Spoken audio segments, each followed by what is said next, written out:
Maka Allah Subhanahu wa Ta'ala mengutus Nabi Syeds alaihissalam untuk pergi ke seluruh penjuru alam semesta untuk membuat batasan alam jin, setan, dan alam manusia. Assalamualaikum warahmatullahi wabarakatuh. Sahabat yang dirahmati Allah, jin adalah makhluk gaib yang tidak kasat mata. Mereka bisa melihat manusia, tapi tidak sebaliknya. Namun ada yang mengatakan kalau dulu manusia ternyata bisa melihat jin. Seandainya bukan karena Nabi Syeds, manusia sampai sekarang bahkan masih bisa melihatnya. Benarkah dulunya manusia bisa melihat jin? Mengapa hal ini dikaitkan dengan Nabi Syeds? Tonton dan simak video ini hingga akhir agar tidak ada kesalahpahaman dalam memahami isi cerita. Nabi Syeds adalah salah satu nabi utusan Allah Subhanahu wa Ta'ala. Nabi Syeds adalah putra Nabi Adam dan tidak termasuk dalam 25 nabi dan rasul yang tersebut dalam Al-Quran. Imam Ibnu Katsir mengatakan dalam Qasas Al-Anbiya, Syeds artinya anugerah Allah. Nama tersebut diberikan karena Nabi Adam dan Siti Hawa mendapatkan karunia putra tersebut setelah terbunuhnya Habil di tangan saudaranya sendiri, Qabil. Kisah terbunuhnya Habil oleh Qabil ini telah diabadikan oleh Allah Subhanahu wa Ta'ala melalui firman-Nya dalam Al-Quran surat Al-Maidah ayat 27. Bacakanlah Nabi Muhammad kepada mereka berita tentang dua putra Adam dengan sebenarnya. Ketika keduanya mempersembahkan kurban, kemudian diterima dari salah satunya, Habil, tidak diterima dari yang lain, Qabil.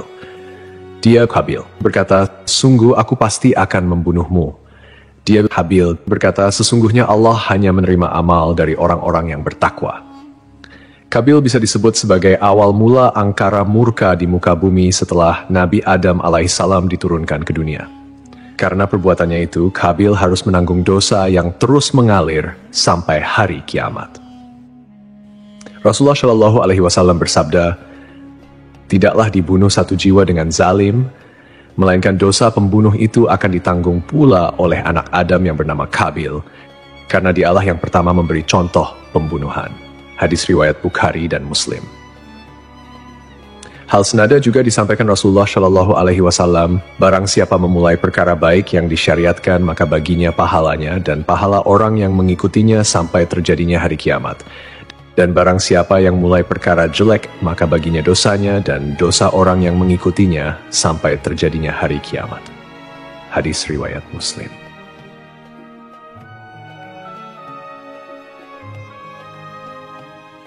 Dikisahkan setelah Nabi Adam alaihissalam mengetahui Habil terbunuh, Nabi Adam sangat bersedih dalam waktu yang lama. Maka Allah Subhanahu wa Ta'ala berfirman kepadanya, hai Adam, sampai kapan tangisan dan kesedihan ini? Sesungguhnya aku akan memberikan pengganti dari anak itu untukmu dengan anak yang terpercaya dan akan menjadi seorang nabi. Dari keturunannya akan ku menjadikan para nabi hingga hari kiamat. Tandanya adalah dia akan dilahirkan sendirian, tidak mempunyai saudara sekandung, dan apabila lahir anak itu, berilah ia nama Syeds. Seperti yang kita ketahui bahwa sebelumnya, setiap kali melahirkan, Hawa selalu melahirkan anak kembar. Namun, kelahiran Nabi Syeds tidak memiliki saudara kembar. Ketika Hawa mengandung Nabi Syeds, kandungannya tidak terasa berat, dan Hawa melahirkannya tanpa bersusah payah. Taj Langrudi mengatakan dalam buku Akhlak Para Nabi bahwa Syeds lahir 5 tahun setelah Habil dibunuh oleh Qabil. Dalam kitab Qasas Al-Anbiya, sebagaimana diceritakan oleh Salim Umar Alatas, disebutkan bahwa Nabi Adam sempat menderita sakit selama 11 hari sebelum wafat. Saat masih sakit, Nabi Adam berwasiat kepada Syeds untuk meneruskan wasilah kenabian.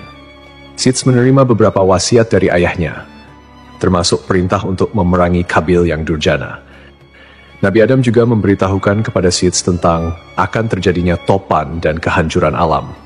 Selain itu, diajarkan pula kepadanya tentang waktu-waktu ibadah dalam sehari semalam. Dikeluarkan juga seutas tali dari sutra yang memuat gambaran tentang para nabi dan orang-orang yang akan menguasai dunia.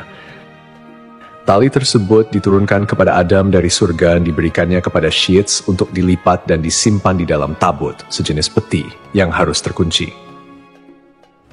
Adam lalu mencabut beberapa lembar rambut dari janggutnya dan meletakkannya ke dalam tabut sambil berkata, hai anakku, ambillah rambut-rambut ini dan bawalah bersamamu ketika menghadapi urusan yang penting. Rambut-rambut ini akan membantumu mengalahkan musuh selama masih ada bersamamu. Apabila engkau melihat rambut-rambut tersebut memutih, maka ketahuilah bahwa ajalmu telah dekat dan engkau akan meninggal pada tahun itu. Kemudian Nabi Adam mencopot cincinnya dan memberikannya kepada Syed serta menyerahkan tabut dan suhuf yang telah diturunkan kepadanya. Adam berkata, "Wahai anakku, perangilah saudaramu Kabil. Sesungguhnya Allah akan menolongmu untuk mengalahkannya." Perlu kita ketahui, kejahatan Kabil bukan hanya membunuh saudaranya Habil, tetapi Kabil tidak mengikuti syariat yang dibawa Nabi Adam dan membebaskan anak keturunannya melakukan maksiat. Tidak ada batasan antara laki-laki dan perempuan, hingga dari keturunan Kabil lah muncul alat musik yang dipakai untuk mengiringi tarian yang semakin melewati batas. Mereka terjerembab kepada budaya dan gaya hidup tanpa hijab dan aurat.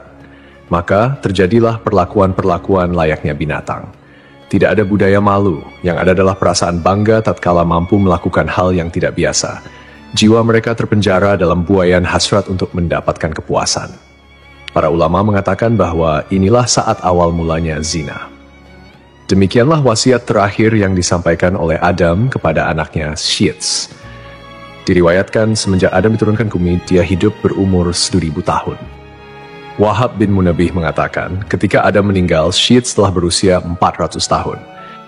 Dia telah diberi tabut, tali, pedang, dan kudanya yang bernama Maimun yang telah diturunkan kepadanya dari surga. Apabila kuda itu meringkik, semua binatang yang melata di bumi menyambutnya dengan tasbih. Syed telah diwasiati untuk memerangi saudaranya, Kabil.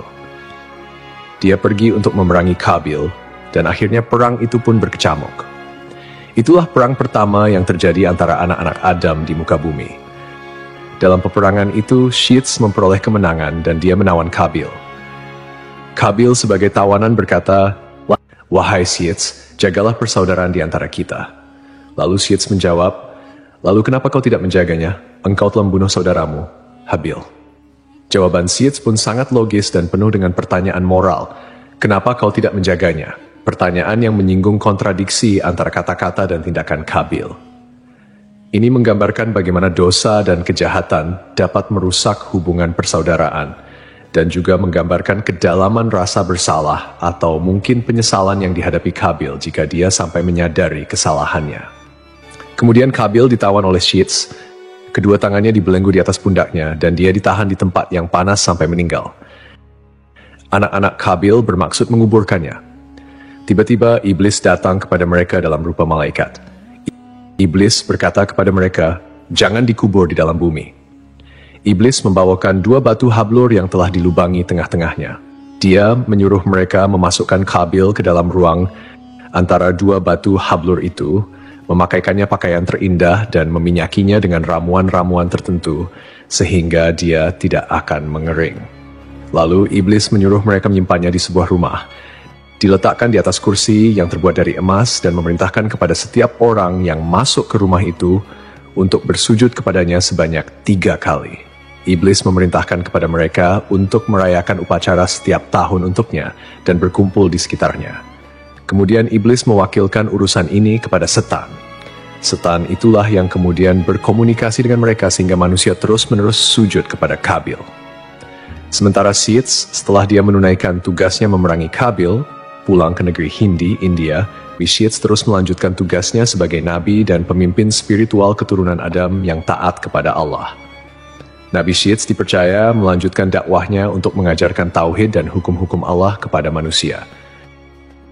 Setelah kepergian Nabi Adam dan Hawa, Allah menurunkan 50 sahifah kepada Nabi Syed. Dialah orang pertama yang mengeluarkan kata-kata hikmah. Dialah yang pertama kali melakukan transaksi dengan emas dan perak, dan orang pertama yang memperkenalkan jual beli, membuat timbangan dan takaran, dan dialah orang pertama yang menggali barang tambang dari dalam bumi. Mengenai kisah Nabi Syed memisahkan alam manusia dengan alam jin seperti yang dikatakan bahwa Syed mendapatkan tugas dari Allah. Ia mendapat mandat meneruskan wasilah kenabian. Nabi Adam juga sempat mengingatkan Syed untuk menjaga kerahasiaan mandat tersebut agar tidak sampai diketahui oleh putranya yang pendengki, Kabil. Salah satu tugasnya adalah membuat batas antara alam manusia dan jin. Sebelum Syed bertugas, dahulu masih bisa dilihat jin atau syaitan yang berkeliaran. Jarak mereka dengan manusia tidak ada. Belakangan, Adam telah diperlihatkan jumlah manusia, angka keturunannya yang bertambah. Kemudian Nabi Adam AS berdoa semoga ada di antara anaknya yang melanjutkan risalah. Kemudian terpilihlah di antara anaknya yakni Sith menjadi orang yang menutup pandangan manusia melihat jin. Pada saat itu tidak ada batasan dunia antara jin dan manusia. Dan hal tersebut menjadikan manusia bisa melihat jin yang sedang beraktivitas layaknya manusia. Akan tetapi, berkat doa dari Nabi Sith, salah satu anak Nabi Adam manusia kini tidak bisa lagi melihat jin dan memisahkan antara dunia jin dan manusia. Kisah tersebut perlu dikaji lebih mendalam mengenai sumber-sumber yang syahih yang dapat dipercaya. Tidak ada riwayat atau kisah spesifik yang secara langsung menghubungkan beliau dengan peristiwa ini. Dalam Islam, jin adalah makhluk gaib yang diciptakan oleh Allah dari api tanpa asap, dan mereka memiliki dunia mereka sendiri yang berbeda dengan manusia. Tidak ada keterangan yang sahih yang menjelaskan bahwa ada masa tertentu di mana manusia bisa melihat jin secara umum dan kemudian kemampuan itu hilang. Pada dasarnya, manusia memang diciptakan dengan keterbatasan dalam hal penglihatan terhadap makhluk gaib seperti jin. Hal ini adalah bagian dari ujian di dunia, di mana manusia harus beriman kepada yang gaib, tak terlihat, termasuk keberadaan jin, malaikat, dan hal-hal yang tidak tampak oleh mata. Dalam ajaran Islam, manusia bisa melihat jin hanya jika Allah menghendakinya, misalnya melalui kejadian-kejadian tertentu atau sihir yang dilarang. Namun, ini bukanlah sesuatu yang umum atau diceritakan secara spesifik dalam sejarah Nabi Sith. Wallahu a'lam bishawab. Hanya Allah yang mengetahui kebenaran yang sesungguhnya.